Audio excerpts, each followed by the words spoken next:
As you all know, I have a four-legged son named Zach, and he's the inspiration for this weekend's homily.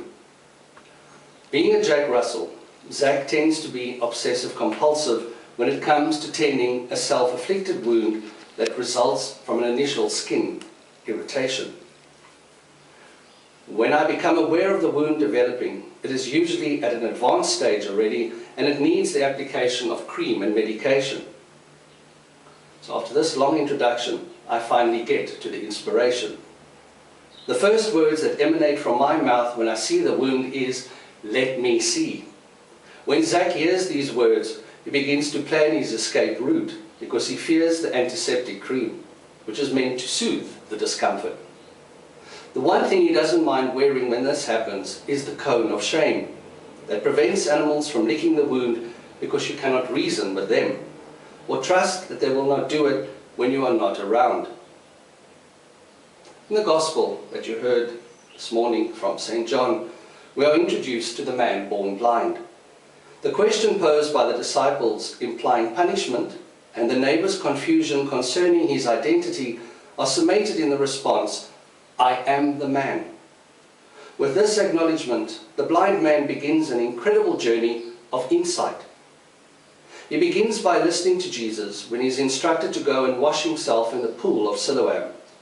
As the name suggests, sent, the blind man begins his mission.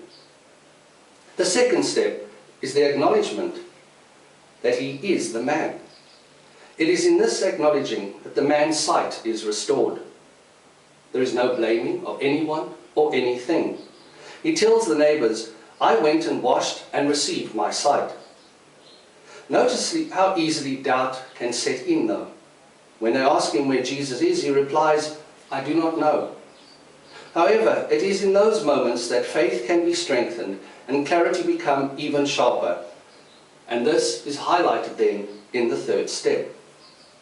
Instead of being deterred by negativity, the man quickly arrives at the realization that Jesus is indeed a prophet.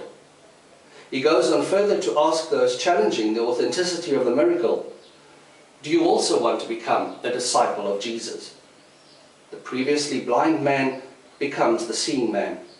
He helps those around him to begin their journey towards seeing with his statement, "If the man were not from God, he could do nothing."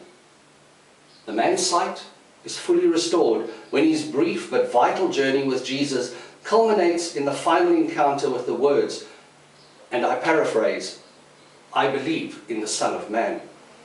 Unfortunately, those who questioned and doubted his healing continued in their state of hardened hearts after witnessing the glory of God. They continued to see the ways of the world and not the will of God.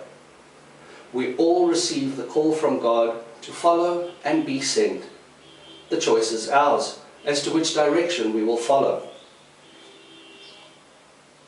Who wouldn't want to see? Zach runs when he hears those words, "Let me see." What is your response to God's call?